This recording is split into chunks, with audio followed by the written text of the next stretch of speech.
Welcome back to another Giant Take YouTube video here on the Giant Take YouTube. Adoree Jackson has signed a 3-year, $39 million deal for the New York Giants. Sounds a little bit much in the beginning, but kind of like with the Kenny Golladay deal of 4 years, the longer we wait or the less we sign him for, the more we're going to have to re-sign him in future years. So I guess it's good that we got it done now. If you haven't looked at the bottom, Alex has the number about 13 mil average per year, but obviously less this year, and then it's like 20 something million in the following season, 2022. Alex got a fresh cut for this one. He's all handsome and fancy right now for this YouTube video. Alex, I'll start with you. Your thoughts on the deal? Yeah, so looking at the deal, the details that came out, so 16 million in the first year, which is more than the 13 million average, 27 million in the second year, or 27 over 2 years. So that would be an additional 9 million in the second, or 11 million. Sorry, my math skills there. 11 million in year 2, and then obviously that would only leave 12 million for the final year. So that it's really not a terrible deal if you look at it that way. It's a lot in the first year, for sure. So it's mostly actually front loaded, which is kind of interesting, considering our cap situation. Even Nate Solder's details came out earlier this morning, like the confirmed details. He took a pay cut to 3 million, so that saved 7 million, which is part of the reason why this signing could get done. So as much as we talk about badly of Nate Solder, he did a really nice team-friendly deal, team-friendly move here. So that was really helpful. In terms of the player himself, Adoree Jackson, obviously the past 2 seasons, he's been, a little bit injury prone. In 2020, he only played 3 games. 2019, he played 11 games. So, that's definitely a little bit concerning, right? Bring in 2 guys here who had a little bit of injury troubles last year, especially. To be fair, though, before that, in his rookie year and his second year, he played all 16. So maybe there's not much to be concerned about there. So I'm happy with the deal. I think it might be a little bit much. People were estimating around 10 million a year was his value. People were thinking that he would take a 1-year deal, actually, like a 1-year, $9 million deal, so he could hit the market again.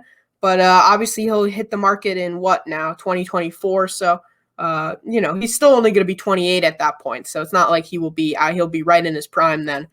So I think it's a nice deal. It might be a little bit much for a cornerback number 2. If you think about it, right, Bradbury was 15 million a year, right? If you think about it like that, he's 13. If you average it out, obviously. I like the signing, and I'm just happy that it pissed off Eagles fans. That also really makes me happy. It does. Oh no, it does, Alex. Anything else? You were kind of going off. I don't know. I was just kind of going on a tangent here. Obviously, this just happened like 10 minutes ago when we're recording, so this is fresh reactions here. Yeah, exactly. You go to his strongest season being in 2018, where he had 2 interceptions.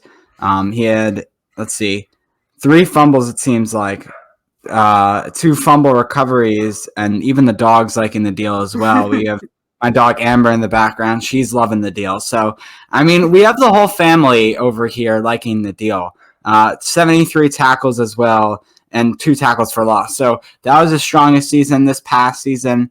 He didn't play as many games. So I like it, Alex. I think I said that right in the beginning, but I do like the deal. Obviously, he takes out Isaac Yiadom as that second cornerback.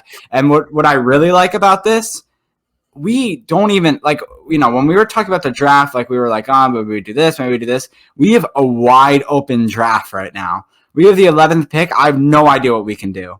I'm starting to see Rashawn Slater a lot more because maybe that's what we go with, another offensive lineman, as much as I would dread it in the first round. But, and we get a player like a Jalen Waddle fall to us. Kenny Golladay, Jalen Waddle, Darius Slayton, Sterling Shepard as our receivers. It looks so good. Kyle Pitts now, if he falls to us, I don't even care we sign Kyle Rudolph. I would take another Kyle on the tight end on the team. Another Kyle, two Kyle tight ends. Because I still don't want Evan Ingram as our starting. Think about that, right? Because Kyle Pitts, he's a versatile player. He can play, if you haven't already, I'll plug it, gianttake.com. I wrote a draft profile on him a few months ago, maybe a month or 2 ago. But, he can play in the slot if he really wanted to. He's a wide receiver that just plays the tight end role. So he's very versatile. And this is the Giants offseason so far, Alex. This is the most I've seen. And from when I've, really followed the Giants in my childhood years, I would say this is the most we've done in an offseason. This is what I can think of. Thus far, we've extended Leonard Williams. We signed Kenny Golladay. We signed Adoree Jackson. We signed Kyle Rudolph. We signed John Ross. We signed Reggie Ragland. We signed Fidi Odenigbo. We signed Devontae Booker, and we have the 11th overall pick in the draft. That is a lot of moves for Dave Gettleman. I think he's losing his mind at this point. I think it's just circling in his mind. But you know what? I saw a rumor that John Mara is upset at Gettleman for not having himself go after Jackson and sending players. This is great. I loved seeing Logan Ryan. The man flew in from Florida to help sign Adoree Jackson. And then everyone's talking like he's closing it out. Seeing Logan Bryant, I think was what they were saying, like Jabril Peppers and stuff. I think it was very cool. But all the players, it was Peppers. Was it Peppers and Holmes? I think Darnay Holmes was recruiting him. But yeah, here, when Ian Rappaport last night tweeted Giants are serious, they called in the closer Logan Ryan, a former teammate of Adoree Jackson, to fly in. Jabril Peppers retweeted and said Kobe Ryan in the fourth, referencing Kobe Bryant in the fourth quarter, obviously the clutch genes of Kobe Bryant. And then some people were comparing it to Mariano Rivera, the Yankees closer in the ninth inning. But so cool that they were just all recruiting him. And whether or not, there is something wrong in the Giants front office. Obviously, this is the maker. I guess this shows that Gettleman knows it's his make or break year, right, Alex? We said that at the end of this offseason. It seems like Gettleman's starting to catch on. Yeah, definitely. I wouldn't say make or break. I think that's the wrong term because it's a developing team, right? As much as John Mara and, ownership might want this team to get better rapidly, they're also not stupid, right? They know that this is going to take a little bit of time. I wouldn't say this makes us this doesn't take us from team that somehow was competing for playoffs at 6-10 to Super Bowl contender, right? This probably makes us a playoff contender, right? These signings, I'd say. I think, the expectations would be to make the playoffs. And going back to what you said about the draft, there's so many, this is the scenario where you take best player available at number 11, right? Offensive line is not good, right? We need to remember that. Just because we drafted Andrew Thomas last year and Matt Purton, third round, our offensive line is still, one of the worst in the whole NFL. So if someone someone who's usually higher in these mock drafts, Penei Sewell, for example, if he drops to number 11, Micah Parsons, Patrick Surtain, all of those guys who maybe would be good value at 11, I think you take them and you just take best player available. And Dave Gettleman, I remember last offseason, he mentioned all the time how, we take free agency, you fix all the holes. In the draft, you take best player available. And obviously, in the later rounds, you take the people with the highest upside. So I really like what's going on. We don't actually have many picks in the draft this upcoming year. We have less than usual. I believe we don't have our 5th round pick, and we have no 7th round picks. So we only have 1 through 4, and then obviously 6 as well. So definitely less picks.